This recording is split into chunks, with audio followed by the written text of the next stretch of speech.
दोस्तों, मैं आपको स्वामी विवेकानंद के लाइफ के बायोग्राफी के बारे में बताना चाहता हूँ, जिसे सुन के आपके अंदर बहुत सारी ऊर्जा भर जाएगी, जिसे आप खुद पे अप्लाई करके एक सक्सेसफुल इंसान, एक सक्सेसफुल बिजनेसमैन, एक सक्सेसफुल पर्सन आप बन सकते हो। दोस्तों, स्वामी विवेकानंद का जन्म 12 जनवरी 1863 ईस्वी को कोलकाता में हुआ था। दोस्तों, आप लोगों में कौन लाल बहादुर शास्त्री, सुभाष चंद्र बोस को हीरो मानते हैं? क्या आप जानते हो उनके रोल मॉडल कौन थे? वो थे स्वामी विवेकानंद। और आप लोगों में कौन कौन एपीजे अब्दुल कलाम को अपना रोल मॉडल मानते हो? जानते हो उसका हीरो कौन थे? वो थे स्वामी विवेकानंद। इसके अलावा हम लोगों में से कई करोड़ों लोगों का इंस्पिरेशन, रोल मॉडल है स्वामी विवेकानंद। उनको अपना रोल मॉडल मानते हैं। दोस्तों, आज मैं आपको स्वामी विवेकानंद के बारे में ऐसी बात बताऊंगा जिससे सुन के उनसे आप बहुत इम्प्रेस होंगे और उसको अपने जीवन में अप्लाई करके जीवन को एक सक्सेसफुल मार्ग पे ले जा सकते हो। उनका बचपन का नाम नरेंद्र दत्ता था। दोस्तों, मैं आज आपको बताऊंगा कैसे नरेंद्र दत्ता से स्वामी विवेकानंद वो बन गए। तो आइए दोस्तों, स्वामी जी की जो मदर थी, भगवान पे बहुत विश्वास है और वह पूजा पाठ किया करते ताकि उनको एक ऐसा बेटा मिले जो उनके फैमिली का नाम ऊंचा कर सके। एक दिन उनकी मदर भुवनेश्वरी देवी ने सपने में भगवान शिव को देखा। उन्होंने देखा भगवान शिव उनको कह रहे हैं कि वो उनके बेटे के रूप में जन्म लेंगे इस धरती पे। यह सुनकर वह बहुत खुश हुई और उनकी आंखों में खुशी की आंसू आ गया। और 12 जनवरी 1863 में मकर संक्रांति के दिन स्वामी विवेकानंद जी का जन्म हुआ। उनकी फैमिली ने उनका नाम नरेंद्र दत्ता रखा और उन्हें सब प्यार से नरेंद्र कह के बुलाते थे। स्वामी जी के परिवार में सब पढ़े लिखे लोग थे और वो लोग हमेशा दूसरों की सुख दुख में साथ देते थे, जिनके वजह से उनके फैमिली का गांव में बहुत नाम था। स्वामी विवेकानंद का फादर कोलकाता हाई कोर्ट में एडवोकेट थे और ये छोटी उम्र से ही वो लोगों पर अलग अलग रिलीजन जैसे कि हिंदू, मुस्लिम, सिख, ईसाई और अमीर गरीब में भेदभाव करने पर सवाल उठाते थे। एक दिन उन्होंने अपने फादर की ऑफिस में पहुंचे, जहाँ पे उन्होंने देखा टबैको पैप का एक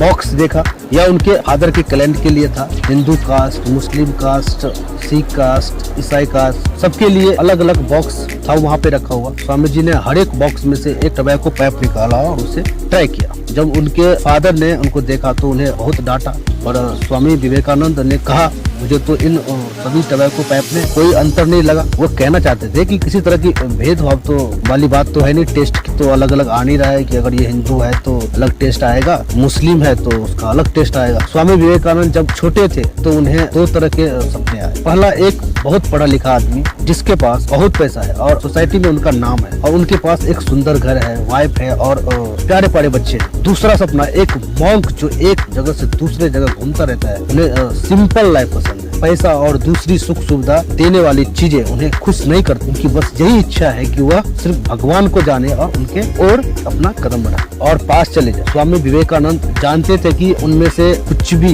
बन सकते हैं। उन्होंने बहुत गहराई से इस बात को सोचा और उन्हें एहसास हुआ कि एक मॉन्क, पुजारी की तरह वह जीना पसंद करेंगे। दुनिया में क्या क्या इन्वेंट हो रहा है, क्या क्या अचीवमेंट हो रही है, इनमें उन्हें कोई इंटरेस्ट नहीं था। उनके पास एक क्लियर गोल था कि उन्हें भगवान को देखना था और उन्हें एक्सपीरियंस करना था। भगवान से मिलना कैसा लगता है, वो चाहते थे कि कोई ऐसा इंसान उन्हें रास्ता दिखाए जिन्होंने खुद भगवान को देखा हो। तो एक उनके गुरु मिले काफी दिनों के बाद, श्री राम कृष्णा सिंह, जो कि दक्षिणेश्वर मंदिर में मिले। वह स्वामी विवेकानंद की सब कुछ देख के बहुत प्रसन्न हुए। गुरुजी बहुत इम्प्रेस हुए। वो समझ गए कि यह दूसरे बालक से बिल्कुल अलग है। ऐसा लगता था जैसे स्वामी विवेकानंद की आंखें हमेशा मेडिटेशन में ही लीन रहती है। वह अपने कपड़ों या वह कैसे दिख रहे हैं उस पर बिल्कुल ध्यान नहीं देते। मास्टर जो उनके टीचर थे रामकृष्ण बहुत खुश थे। फाइनली उन्हें एक ऐसा शिष्य मिल गया जिसके साथ वह अपना विचारों को साझा कर सकते थे। रामकृष्ण जी कुछ समय के बाद उनकी मृत्यु हो गई। उसके बाद सारे मॉन्क जो वहाँ पे पुजारी थे वो बेघर हो गए। स्वामी विवेकानंद अब 23 ईयर के हो चुके थे। अब ये उनकी रिस्पॉन्सिबिलिटी थी कि वे नए मॉन्क की ध्यान कैसे रखें और उन्हें कैसे पढ़ाएं। स्वामी विवेकानंद पूरे मन से नए स्टूडेंट को पढ़ाने में लग गए। घर में सबसे बड़े होने के कारण वो दिन भर अपने फैमिली के पास रहते और रात को मठ में अपने भाइयों और स्टूडेंट को सिखाने के लिए चले जाते थे। सारे स्टूडेंट साधु की तरह अपना जीवन अपना लिया। वह अपना पूरा दिन पूजा, पढ़ाई और मेडिटेशन में बिताते थे। इस सब में वह इतने खो जाते थे कि वे खाना भी भूल जाते थे। स्वामी विवेकानंद चाहते थे कि उनके साथ जितने भी लोग हैं, जितने भी भाई हैं, उन्हें हर चीज के बारे में पूरी नॉलेज दे। वो उनके साथ सारी बातें शेयर करना चाहते थे और उनकी नॉलेज को इंक्रीज करते थे। दुनिया की अलग अलग बुक्स पढ़ के उन्हें सुनाते थे। स्वामी विवेकानंद उन्हें दूसरी कंट्री की हिस्ट्री और पॉलिटिकल सिस्टम जो अदर कंट्री में कैसे चल रहा है उसके बारे में भी बताते थे। उन्होंने उन सभी को प्लेटो, अरिस्टोटल, बुद्धा, हेजल और भी बहुत सारी लोगों के बारे में बताया। उन्होंने सबको कर्म योग, भक्ति योग, ज्ञान के बारे में बताया और समझाया, जिससे उनकी नॉलेज लाइफ के हर एक एरिया में बहुत अच्छी हो। उनके पास सिर्फ एक डंडा और एक कटोरा था, क्योंकि वह एक मॉन्क बन चुके थे, एक पुजारी बन चुके थे। ऐसे ही चलते थे। सबसे पहले वो वाराणसी गए। वह इंडिया का सबसे पवित्र जगह माना जाता है। यह वही जगह है जहाँ बुद्ध और शंकराचार्य जैसे संतों को भगवान से ज्ञान मिला था। स्वामी विवेकानंद जी को वहाँ आकर बहुत अच्छा लगा, मानो जैसे उनमें एक नई ऊर्जा सा भर गया। वाराणसी के बाद स्वामी विवेकानंद जी अयोध्या गए। इतना लंबा समय उन्होंने नंगे पैरे तय किया, बिना पैसे को। एक दिन एक अछूत टोबैको पी रहा था। स्वामी जी ने उनसे पाइप मांगी, उसने देने से बिल्कुल मना कर दिया। स्वामी विवेकानंद एक हिंदू है, लेकिन ये रिलीजन के बिल्कुल खिलाफ थे। स्वामी जी का मूड खराब हो गया और उन्होंने खुद से कहा, कितनी शर्म की बात है कि हम इतने बुरे कास्ट सिस्टम में फंसे हुए हैं। स्वामी विवेकानंद वापस उस आदमी के पास गया और उससे टोबैको पैक फिर मांगी। उसने फिर मना कर दिया। अब स्वामी विवेकानंद नहीं मानने वाले थे और आखिरकार उन्होंने उनसे पाइप लेकर पी ही ली। स्वामी जी को अमेरिका में एक अपॉर्चुनिटी दिखाई दी, क्योंकि वहाँ कोई कास्ट सिस्टम नहीं था। पार्लियामेंट ऑफ रिलीजियन बहुत अच्छा मौका था इंडिया के लिए मदद मांगने। स्वामी जी से अमेरिका के लोगों को एंशिएंट नॉलेज मिल सकता था और बदले में इंडिया मॉडर्न टेक्नोलॉजी के बारे में सीख सकती थी। एक दिन उन्होंने एक सपना देखा। स्वामी जी के पुराने गुरु रामकृष्ण समुद्र की तरफ बढ़ रहे थे और वह स्वामी जी को अपने तरफ आने के लिए कह रहे थे। उन्होंने शारदा देवी को भी जाओ कहते हुए सुना। उन्हें ऐसा लगा कि उन्हें अमेरिका जाना चाहिए। अब उन्हें समझ में आ गया था कि रामकृष्ण और माँ शारदा देवी की ब्लेसिंग उनके साथ है। उन्हें विश्वास हो गया था कि वह वही जो उन्हें करना है। वह सही रास्ते पर पार्लियामेंट ऑफ रिलीजन सितंबर 1893 में खोला गया। एक फेयर जैसा था जो वर्ल्ड कोलंबियन एक्सपोजिशन नाम के एक इवेंट का पार्ट था। जब क्रिस्टोफर कोलंबस ने अमेरिका को खोज किया था, ये उसे सेलिब्रेट करने के लिए बनाया गया था। इसका मतलब ये दिखाना था कि वेस्टर्न कंट्री साइंस और टेक्नोलॉजी में कितनी आगे है, क्योंकि रिलीजन भी हमारे लाइफ का इम्पोर्टेंट हिस्सा है। इसीलिए उसे भी इस इवेंट में शामिल किया गया। उस हॉल में कम से कम 7,000 लोग, 7,000 लोग जमा। पूरे दुनिया के रिलीजियन लीडर्स आए थे और एवरी रिलीजन के लिए एक लीडर थे। वह रिलीजियन इस्लाम, क्रिश्चियन, हिंदू, बुद्धा और कई सारे रिलीजन, उनमें से एक को सामने आके स्पीच देनी थी। स्वामी जी बहुत नर्वस थे। उन्होंने कोई स्पीच की तैयारी नहीं किया था। उन्हें पता नहीं था कि उन्हें उसकी जरूरत पड़ेगी। वो पहली बार इतने सारे लोगों के सामने स्पीच देने वाले थे। उन्होंने वहाँ काम करने वाले टीम से कहा कि मुझे सबसे लास्ट में बुलाना। आखिरकार उनका समय आ ही गया। उनके बोलने से पहले पहला वर्ड था brother and sister of America. उनके यह वर्ड सुन के वहाँ के सभी लोग बहुत खुश हो गए। जितने भी लोग वहाँ बैठे थे सभी लोगों को उन्होंने दिल जीत लिया। वहाँ पर सभी लोग खड़े होकर उनके लिए कई मिनटों तक तालियां बजाई।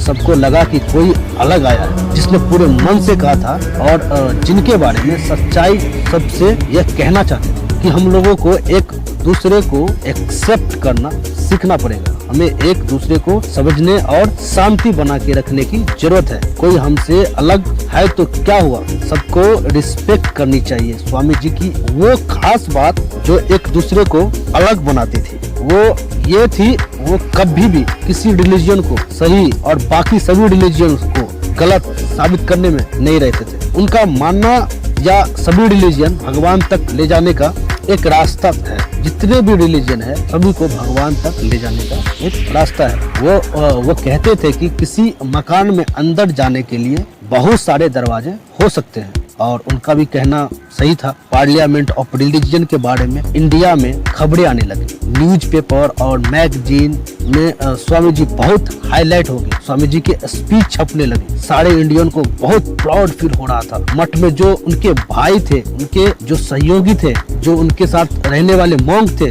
उनको विश्वास नहीं हो रहा था कि क्या वे नरेन है जिनका इतना नाम हो गया। जब स्वामी जी ने उनको लेटर लिखा तब जाके सबको विश्वास हुआ। अमेरिका में स्वामी जी की बहुत लोग मदद कर रहे थे, लेकिन वो उन पर डिपेंडेंट नहीं होना चाहते थे। इसीलिए वो अमेरिका में जगह जगह जाकर लेक्चर देने लगे ताकि उन्हें कुछ पैसा मिल सके। हर जगह उन्होंने दया और सबको एक्सेप्ट करने वाली सोच को फैलाने के लिए बताई और कोशिश की। स्वामी जी ने न्यूयॉर्क, बॉस्टन, वाशिंगटन, कैम्ब्रिज जैसे शहरों में लेक्चर दिए। उनका जो गोल था अब जाके पूरा हुआ। उन्होंने पूरी दुनिया को अपने विचारों के बारे में बताया और इसी वजह से अब वह इंडिया में गरीब लोगों की मदद कर सकते थे। जब स्वामी जी इंडिया पहुंचे तो हजारों लोग बोट पर स्वामी जी का आने का इंतजार कर रहे थे। जब उनके कपड़े का एक झलक दिखाई तो वह सब खुश हो गए और उनका नाम लेकर खुश होने लगे। उनका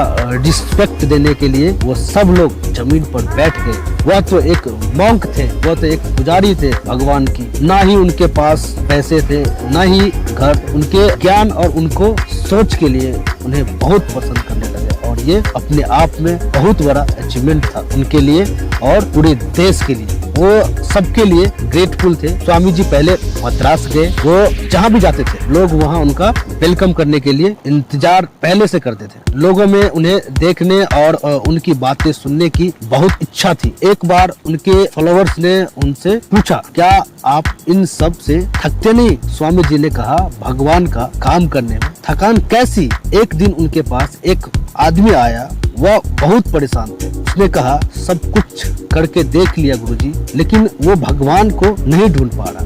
गुरुजी ने जैसा कहा वैसा ही किया। भगवान की मूर्ति का पूजा किया करता था, आंखें बंद करके अपने रूम में बैठ करके मेडिटेशन करने का कोशिश करता था, फिर भी उसे मन की शांति नहीं मिलती थी।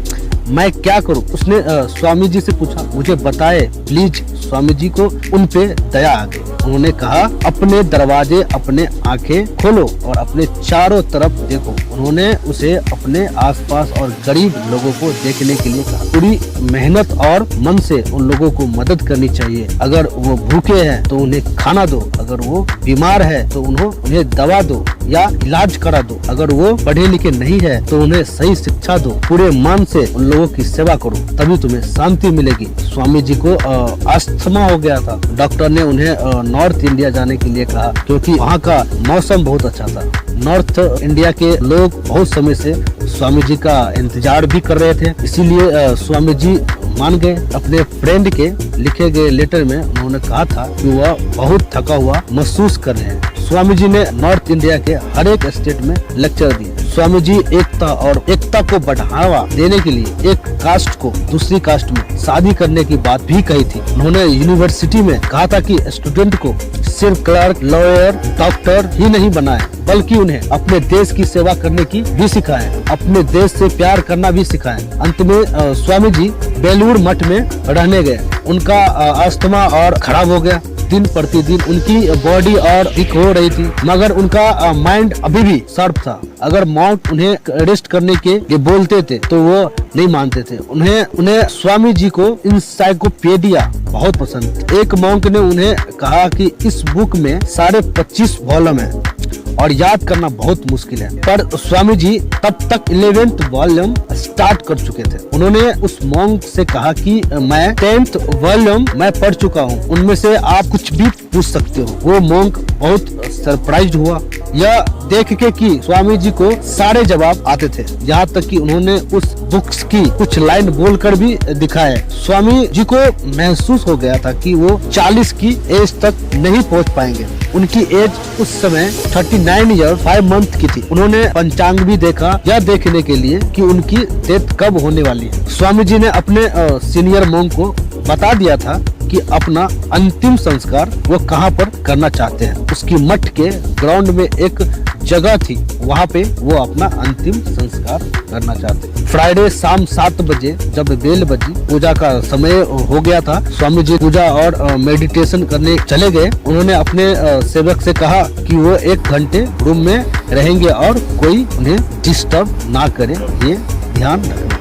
उसके बाद स्वामी जी अपने सेवक को मदद के लिए बुलाया। जब 1 घंटा उनका कंप्लीट हो गया तब रूम सब विंडो को खुला दिया ताकि फ्रेश हवा आ सके। स्वामी जी बेड पर लेट गए। उनके सेवक ने सोचा कि वे सो गए हैं, वो वैसे ही लेटे रहे। उनके चेहरे पर बहुत शांति सी थी, वह लंबी सांसें ले रहे थे। फिर रात 9 बजे उन्होंने अपने शरीर को छोड़ दिया। उन्होंने अपनी आवाज और अपनी सोच गरीब के लिए, गरीब की मदद मांगने के लिए लगा दिया। वो पूरी दुनिया में घूमे और हर जगह उन्हें गरीबी दिखाई दी। उन्होंने अपने स्पेशल गिफ्ट को लोगों की सेवा करने में लगा दिया। उनके इसी क्लियर गोल ने उन्हें इतना सक्सेसफुल बना दिया। उनके उसी पक्के इरादे की वजह से यूरोप और अमेरिका में इतनी रिस्पेक्ट मिली उन्हें। दोस्तों, इस वीडियो के माध्यम से स्वामी विवेकानंद के बारे में आपने समझा और जाना। उनकी सच्चाई,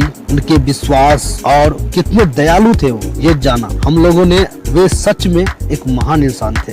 उनकी जितनी भी तारीफ की जाए कम होगी। उन्होंने प्यार, शांति बना के रखना और एक दूसरे को एक्सेप्ट करने की बात पर हमेशा जोर दिया। अब यह हमारी जिम्मेदारी है कि हम हमेशा इस बात को याद रखें और इसे ज्यादा से ज्यादा लोगों तक फैलाएं, जिससे हमारे देश का कल्याण हो सके। ऐसे आत्मा को दिल से धन्यवाद देना चाहिए और वो हमारे लिए हमेशा, जब तक दुनिया रहेगी तब तक वो इंस्पिरेशन बने रहेंगे। दोस्तों, ये वीडियो आपको कैसा लगा प्लीज कमेंट करके जरूर बताएं। अगर आपने हमारे चैनल को सब्सक्राइब ना किया हो तो चैनल को सब्सक्राइब करना ना भूलें। थैंक यू दोस्तों, जय हिंद।